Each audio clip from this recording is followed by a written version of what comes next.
E foi dado direito para alguém ler o livro dos profetas, que alguém dava oportunidade. Jesus se levanta, toma o livro do profeta Isaías e lê no capítulo 61 e diz, lendo o texto, ele recita o texto dizendo: e eis que o Espírito do Senhor está sobre mim e me ungiu para pregar aos cativos, trazer liberdade a todos que estão em prisão e trazer o ano aceitável do Senhor para todos os necessitados.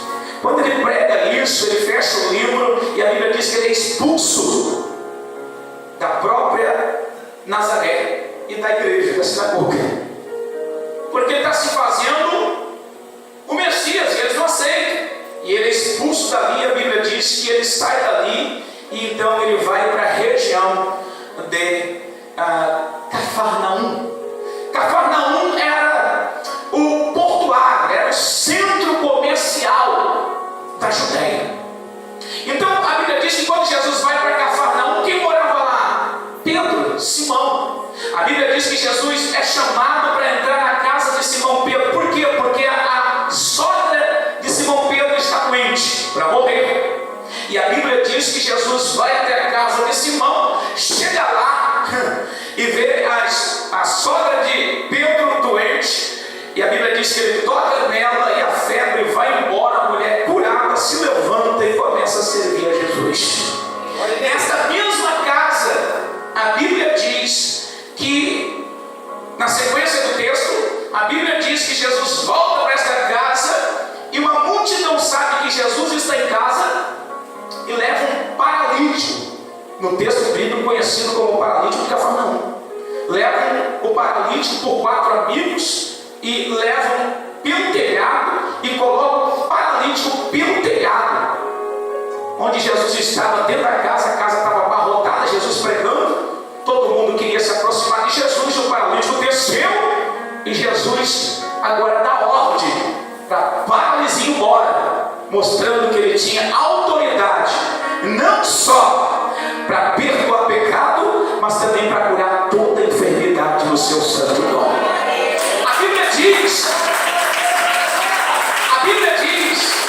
então Jesus agora que está em Cafarnaum, onde tinha a maior cobrança de imposto na alfândega de Cafarnaum, porque em Cafarnaum tinha um comércio portuário. Então os navios ali encostavam, trazia tecidos, alimentos e tantas outras coisas, vasos preciosos, traziam óleos e muita coisa boa, passava pelo porto de Cafarnaum, e ali tinha uma alfândega grande.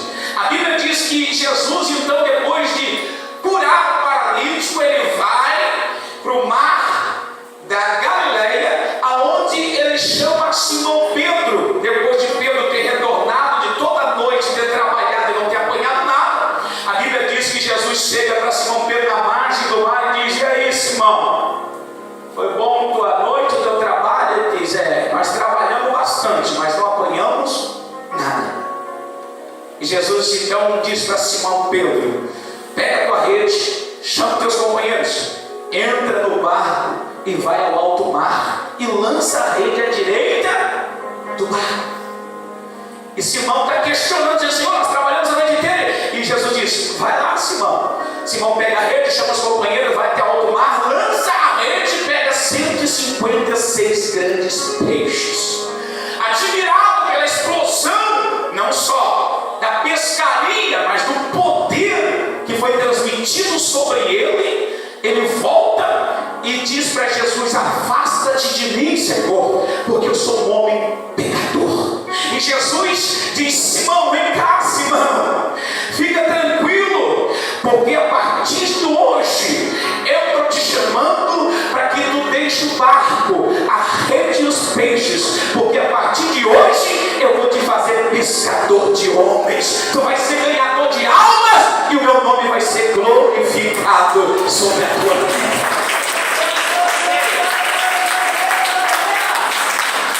Jesus está chamando os seus discípulos e ele chama Simão na margem do lago ou do mar, como você quiser entender, da Galileia.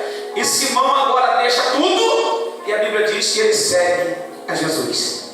Jesus agora então está saindo. Por quê? Porque as multidões estão vindo atrás de Jesus. muitos não entendiam por que Jesus fugia tanto, porque a Bíblia diz que muitos queriam fazer de Jesus rei de Israel, por causa do seu poderio de cura, libertações e ministrações da palavra. Então Jesus saía. A Bíblia diz que depois desse fato, Jesus então está saindo fora de Cafarnaum. Para sair fora de Cafarnaum tem que passar pela alfândega. E a Bíblia diz que Jesus então está passando pela alfândega e tinha 200 homens sentados cobrando impostos, chamados de publicanos.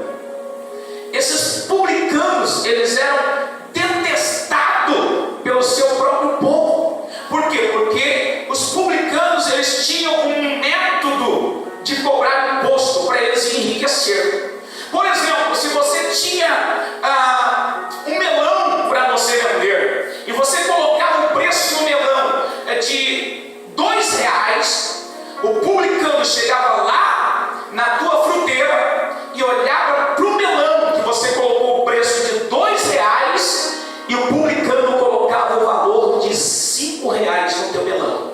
Por quê, irmão? Porque ele ia cobrar o imposto em cima do R$5 e não do 2.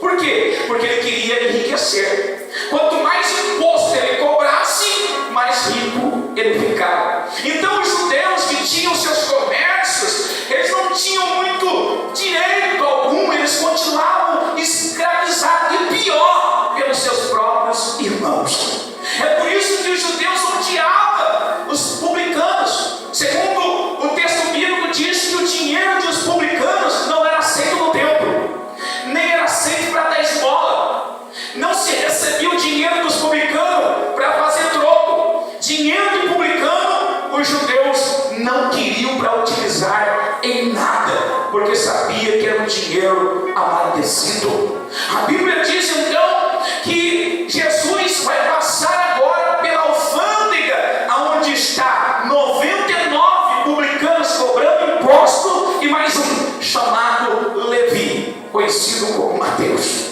Quando Jesus vai passando então pela alfândega, está vindo ali o cobrador se aproximando e de repente Jesus olha para um homem que está sentado numa das laterais daquela alfândega, daquela estrada onde muitas pessoas estavam pagando os seus tributos. Jesus olha para um homem chamado Levi e olhando para ele disse: segue-me. E na mesma hora que Jesus disse: segue-me, ele se levantou, deixou tudo que tinha. A Bíblia diz que ele seguiu a Jesus Cristo. É impressionante aqui, porque a história aparentemente parece que não termina aqui, não é? Parece que mas não termina. A Bíblia diz que esse publicano agora ele se levanta, ele está deixando a sua riqueza, ele está deixando o seu trabalho para conquistar esse trabalho de publicano, ou seja, essa brecha dentro de uma atividade romana, uma permissão romana, tinha que tramitar por algum meio, por alguma viela, até chegar a receber este cargo onde ele pudesse enriquecer, igual nossos poderes que nós temos por aí. Tem que achar uma viela. Ele tinha batalhado muito para chegar onde ele chegou, e a Bíblia diz que ele era um homem bem sucedido porque ele cobrava imposto de uma forma exagerada. Mas a Bíblia diz que quando Jesus o chamou, ele não olhou para nada disso. Ele levantou e deixou para trás tudo e seguiu a Jesus. A Bíblia diz que quando ele se levanta e segue a Jesus, ele faz um convite. E ele diz: Senhor, eu convido o Senhor para jantar na minha casa. E a Bíblia diz que Jesus aceita o convite. E a Bíblia diz que Jesus vem no outro dia para jantar na casa de Levi. Só porque Jesus não sabia, digo eu, não texto, que Levi era amigo de muitos publicanos. Todos aqueles publicanos que trabalhavam com ele, que ele conhecia, ele convidou tudo por jantar. Ele convidou amigos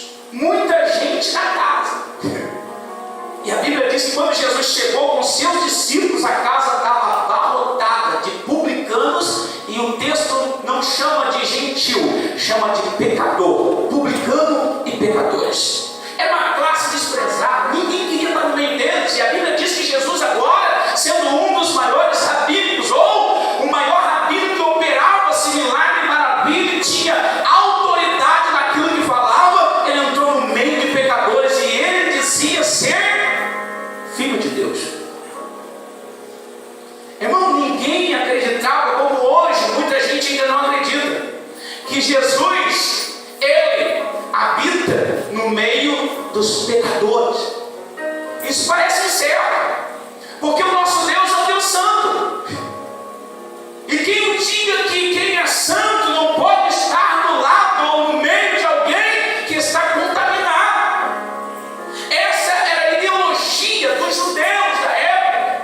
Se um rabínico é separado por Deus, é consagrado por Deus, ele não pode tocar em coisa morta, ele não pode tocar em nada que é imundo, ele tem que se separar. Se ele tocar, ele tem que passar por um ritual de purificação. Mas a Bíblia diz que no outro dia, os curiosos foram lá para olhar e saber se realmente Jesus ia entrar na casa daquele publicano. E a Bíblia diz que Jesus entrou com seus discípulos e lá estava cheio de publicanos e também de muitos pecadores, assim como era chamado. Eu falei que eu vou ser direto na mensagem.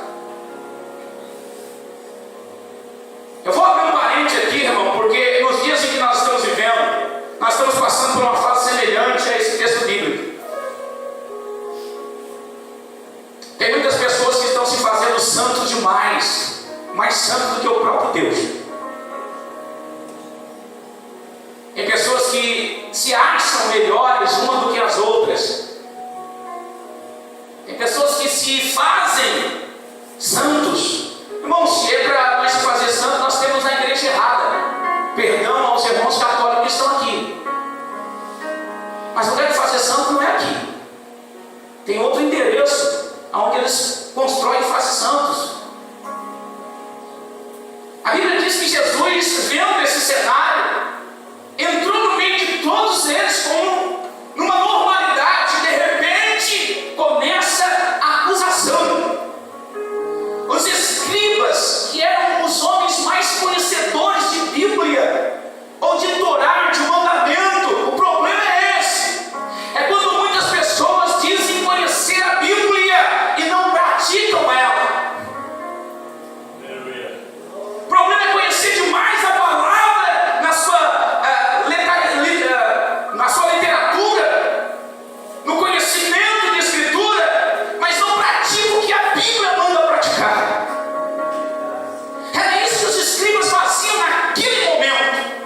Eles conheciam muito de palavra, eles conheciam a promessa da salvação, era para eles, mas eles rejeitaram porque eles se fizeram tão santos que eles não eram dignos de entrar no reino de Deus. As suas próprias práticas da sua religião, como muitos hoje, que olham para o vestido da irmã e dizem: olha lá, a irmã tem que, peraí, antes de olhar para o vestido da irmã, olha porque eu. O irmão lá, para de olhar para o irmão. Se tem alguma coisa do irmão que te atinge, não olha para o irmão, olha para a parede. Os escribas começaram a olhar e Jesus estava dentro da casa de Levi. Levi estava preparando um banquete grande, era uma festividade, não era nem para se importar com um e outro, era para desfrutar do banquete. Mas os escribas, os conhecedores de Bíblia, diziam que ele era conhecedor de Bíblia, mas eles não conheciam nada de Deus. E a Bíblia diz que eles começaram a questionar e dizer para os discípulos de Jesus: vem cá, ele não disse que ele é mestre, que ele é santo, que ele é isso, que ele é de Deus? Como é que ele entra para comer com pecadores, publicanos, aqueles que roubam? Ué, que mestre é esse? Hein? Que diz que é filho de Deus, está se enfiando aí. Eles estavam achando que Jesus ia olhar para eles e dizer: vocês estão certos, é verdade, não era para eu estar aqui não, era para eu estar lá na tua casa, né? Mas você não me convidou também, né? Quem me convidou foi o pecador, não foi você? Mas tudo bem, quem sabe quanto dia eu entrar na tua casa, penso eu.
vai barulho mesmo. E Jesus ouviu eles falando isso. E Jesus disse: pois é, né?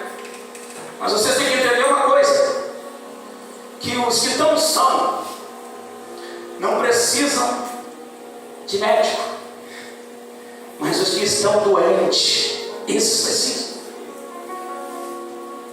O que Jesus estava citando era que os judeus, eles não precisavam, porque eles tinham conhecido a revelação do texto, da palavra, da Torá. O próprio Deus falou do monte Sinai com o seu povo e disse para eles no livro de Êxodo, capítulo 19, se não me engano, ele disse: vocês para mim hoje serão propriedade peculiar, vocês são um povo separado, e eu vou fazer de vocês uma grande nação. Vai sair do ventre de vocês reis, rainhas, príncipes, princesas, vai sair príncipes, vai ser profetas e profetisas. Eu vou levantar homens e mulheres para glorificar o meu nome sobre a face da terra, se vocês guardarem a minha palavra. Mas o povo de Deus não quis dar atenção, não quis obedecer o chamado do Senhor. Então o Senhor começou a se afastar.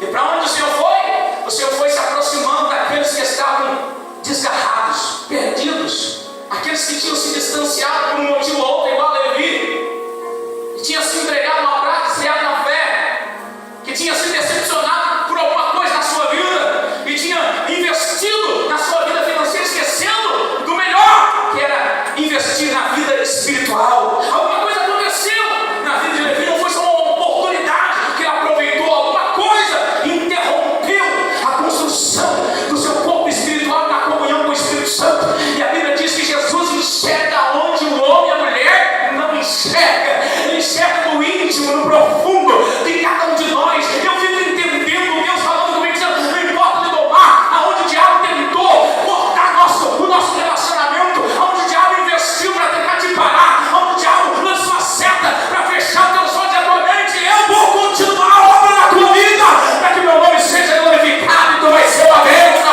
a tua casa vai ser uma bênção, o milagre do meu Senhor vai ser uma bênção na tua vida também. A Bíblia diz que Jesus disse: o médico não vem para os sãos, vem para os doentes. Quem está são não precisa de cura ou de tratamento, mas é quem está doente. Eu me lembro de Zaqueu, o publicano, quando Jesus estava falando com o povo dentro da casa de Zaqueu, Zaqueu se manifestou e disse: Senhor, se eu tenho defraudado alguém, eu vou restituir 4 vezes mais. Sabe o que ele chama isso? Antes da palavra arrepender, significa desapegar. Levi desapegou de tudo aquilo que tinha, que estava afastando ele da presença de Deus. Zaqueu fez o mesmo. Antes de ele dizer: eu vou restituir 4 vezes mais, ele tinha abandonado tudo. Ele correu na figueira, conheceu Jesus, e Jesus disse: Zaqueu, hoje vem salvação nessa casa. Glória a Deus, glória a Deus. Porque para nós desapegar, nós temos que renunciar ao nosso próprio eu. Eu ouvi um pregador, e esse pregador disse uma verdade. Ele disse: tem coisas, tem pessoas que Deus dá o direito dessa pessoa escolher se ela quer servir a Deus ou não quer, se ela quer fazer a vontade de Deus ou não quer. Deus dá o direito para muitas dessas pessoas, mas tem pessoas que Deus não dá esse direito. Tem pessoas que Deus não dá esse direito. Ah, mas irmão, o livre-arbítrio. Existe o livre-arbítrio, não é para todos.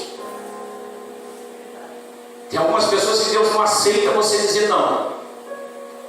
Se Ele te chamar, você pode dizer não. Ele vai fazer a vontade dele se cumprir na tua vida de qualquer jeito, você querendo ou não. Não é? É o que está escrito na Bíblia. A Bíblia diz que Deus chamou a Jonas para ir Nínive. E Jonas disse: eu não vou. E Deus disse: não vai? Tá bom, então tu não vai. E a Bíblia diz que Jonas pegou o navio para Tarse. E Deus disse: tá bom, eu te pego no caminho, te pego na água, te pego na terra, te pego no céu, te pego em qualquer lugar, meu amigo.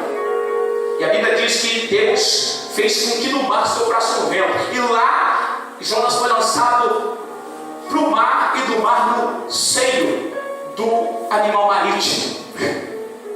E ele disse: eu não vou, mas lá dentro do vento, ele disse: das profundezas do inferno eu clamei ao Senhor, e o Senhor ouviu.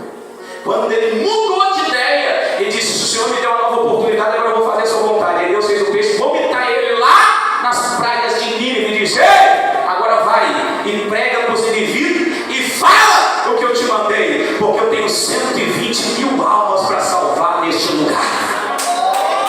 Vai!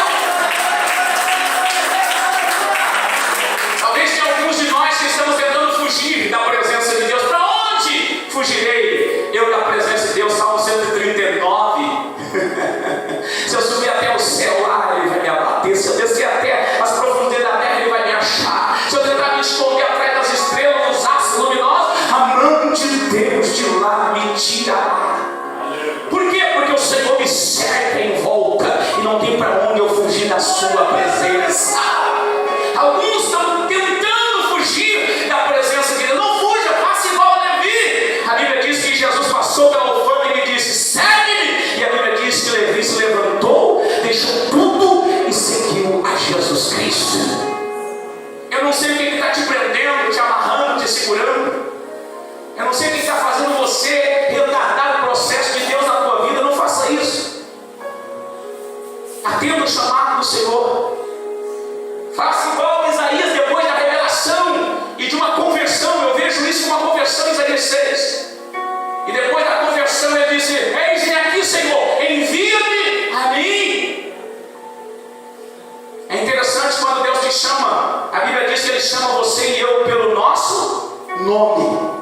Sabe por quê? Porque Deus te conhece. Deus te conhece melhor do que você mesmo. Muitos de nós temos procrastinado a obra de Deus na nossa vida. Temos retardado e nós estamos achando que vai dar tudo certo. Não vai dar tudo certo. Só dá tudo certo quando você renuncia ao teu próprio querer e aceita o querer de Deus na tua vida. Aí você pode deixar tudo e seguir Jesus, que Ele vai ser contigo e vai estar diante de ti para abrir porta, tirar a barreira, quebrar o obstáculo, repreender o diabo e te dar vitória. O nome do Senhor vai ser glorificado. Mas nós temos que seguir a Jesus. Segue.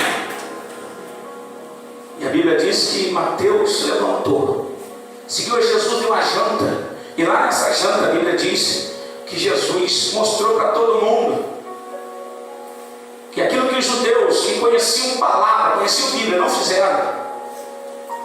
Eles achavam que eles conheciam tudo, mas quem tinha o conhecimento mesmo era Levi, era Zaqueu. Eu já ouvi muito crente falando para mim, crente, pastor, preto, membro, já me dizendo: irmão, não, eu conheço a Bíblia. Não parece, porque as nossas ações provam para nós mesmos que nós ainda não conhecemos as Escrituras, ou pelo menos não conhecemos a obra de Jesus. Parece que nós estamos tentando esconder algo de Deus. Parece que nós estamos vindo com o nosso corpo, mas a nossa alma não está vindo adorar a Deus. Parece que nós trazemos as nossas necessidades para dentro da igreja, mas o desejo de adorar não está junto conosco. A Bíblia diz que quando Levi se levantou, foi para não olhar mais para trás. Ele não queria mais aquilo. Por quê? Porque existia um vazio dentro de Levi, que existe na vida de muitos de nós. Um vazio que tem o tamanho de Deus. E você pode tentar preencher esse vazio com o que você quiser, com dinheiro, um carro novo, com casa nova. Você pode tentar preencher com as concupiscências da carne. Você pode fazer o que você quiser, ir para as baladas, isso, se entregar aos tóxicos, às bebidas. Você pode fazer o que você quiser, mas o vazio só vai aumentar. Enquanto você não se levantar e não seguir a Jesus, esse vazio vai continuar.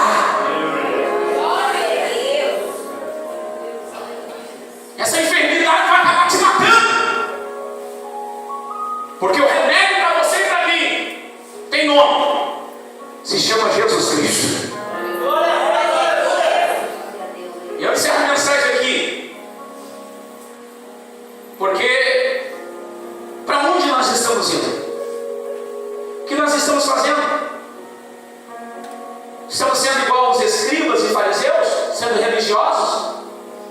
Sabemos varrer a igreja, limpar púlpito, sabemos vir na frente do altar, pregar, ministrar, orientar, louvar.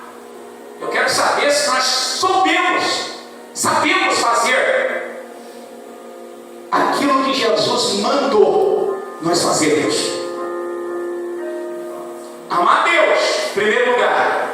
Em segundo, amar o teu próximo como a ti mesmo. Você sabe fazer isso? Então comece a fazer a partir de hoje. Porque se você sabe, não está sendo praticado. Começa hoje. Ei, faz um favor para Deus. E para mim também. Passa a amar um pouquinho mais a partir de hoje. Perdoa mais. Isso. Vai valer a pena. Chore um pouco mais. Compartilhe um pouco mais com teu irmão, com a tua família, com a tua esposa, com o teu esposo, com teus filhos. Isso. Aproveita. Deus está te dando essa oportunidade. Está dizendo: te levanta e pode vir. Se você renunciar tudo a ti mesmo, pode vir. Porque eu estou diante de ti para te conduzir ao caminho mais excelente que o Senhor tem para revelar na tua e na minha vida. E eu tenho certeza que nós vamos chegar aonde? Na porta do céu, aonde nós queremos chegar. Alguém